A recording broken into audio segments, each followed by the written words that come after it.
Merhabalar arkadaşlar, kanalıma, mutfağıma hoş geldiniz. Bugün dereotlu pastane poğaçası tarifi videosu hazırladım. Lezzetiyle, yumuşaklığıyla çok beğenilen bu güzel poğaça tarifimizin buyurun lafı hiç uzatmadan yapım aşamasına geçelim. Poğaçamızın tarifi için ilk önce yoğurma kasesine 1 çay bardağı ılık suyumu ekliyorum. 1 yemek kaşığı toz şekerimizi ekliyoruz. 1 paket kuru instant mayamı da ekliyorum. Yarım paket yaş maya olarak da kullanabilirsiniz. Mayamın aktif olması için biraz karıştırıyorum spatula yardımıyla. 1 küçük çay bardağı sıvı yağımı da ekliyorum. 1 çay bardağı yoğurdumun sulu tarafından yoğurt da ekledim. 1 küçük çay bardağı yoğurt eklemeniz yeterli. 150 gram oda ısısında yumuşatılmış tereyağımı da ekliyorum. 2 adet yumurtanın bir tane sarısını üzeri için ayırdım. Geri kalanını malzemenin içine ekliyorum. 1 tatlı kaşığı mahlep ekliyorum. Mahlebiniz yoksa eklemek zorunda değilsiniz. Benim elimin altında vardı, ekledim. 1 dolu tatlı kaşığı tuzumu da ekledim. Elimle ilk önce malzemelerimi güzelce karıştıracağım.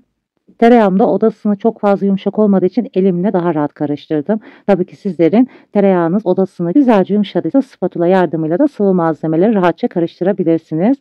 Unumu da yavaş yavaş ekliyorum. Toplamda 6 su bardağı un kullandım. 200 milimlik klasik su bardağıyla. Tabii ki sizin un marka kalitesine ve kullanacağınız malzemelere göre değişiklik gösterebilir. O sebeple lütfen unu kontrollü şekilde eklemeye özen gösterelim. Yaklaşık 5,5 su bardağı un kullandım. Hamurumun içinde tereyağı da olduğu için güzelce tereyağımı yediriyorum.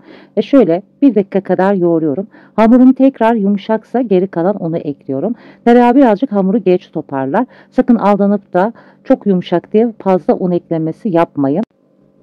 Hamurumuzu güzelce 6 su bardağı unla yoğurdum ve üzerine yarım demet dereotu ekliyorum. Poğaçanızda dereotunu daha bol ve fazla seviyorsanız miktarı artırabilirsiniz. Benim için yarım demet yeterli geldi. İnce ince kıymış olduğum dereotumu da hamuruma ekliyorum. Yoğurma kasesinde yoğurduktan sonra hamurumu tezgahıma alıyorum ve güzelce tezgahımda da toparlanana kadar 1-2 dakika yoğuruyorum.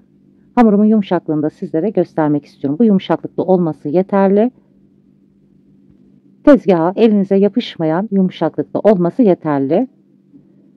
Hamurumu kesme aparatımla ufak parçalara ayıracağım. İlk önce hamurumu ortadan ikiye kesiyorum ve 2 tane büyük şerit yapıyorum. Bu poğaça hamurunda mayalama yapmıyoruz. Tepsi mayası yapacağız. Minik minik bezeler yapacağım. Çok fazla büyük yapmayacağım. Ceviz büyüklüğünde bezeler yapacağım. Sizler tek lokmalık olarak da yapabilirsiniz. Bu poğaçayla tek lokmalık da çok güzel oluyor. Tavsiye ederim.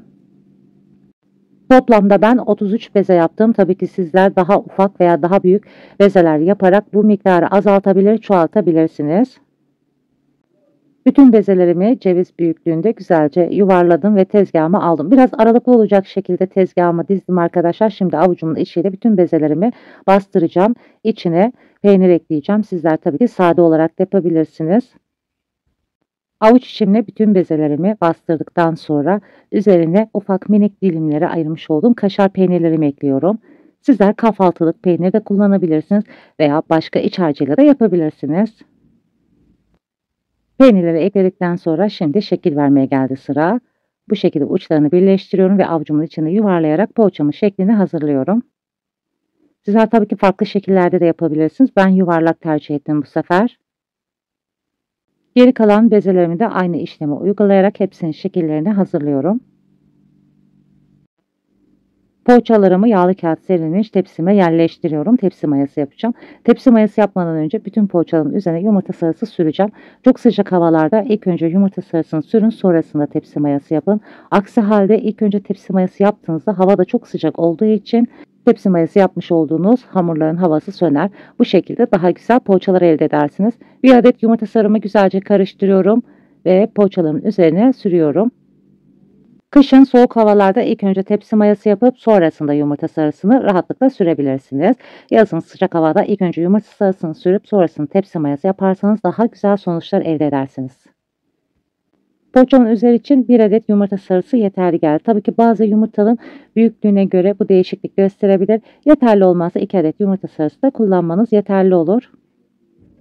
Yumurta sarısı sürerken ben de size küçük bir hatırlatma yapmak istiyorum. Kanalıma hala abone değilseniz abone olmayı, daha güzel tariflerden haberdar olmak için zil sesini açmayı unutmayın. Bu sayede başka güzel yeni tariflerimden anında haberdar olabilirsiniz. Yumurta sarısı sürmüş olduğum poğaçalarımın orta kısmına beyaz susam kullanacağım. Sizler tabii ki çörek otu veya çörek otu susam karışık da kullanabilirsiniz. Sade olarak da yapabilirsiniz. Poğaçalarımı tezgahımda üzerini örtmeden en az yarım saat kadar tepsi mayası yaptım. Sizlerin zamanınız yoksa 15-20 dakikada dinlendirmeniz yeterli olur.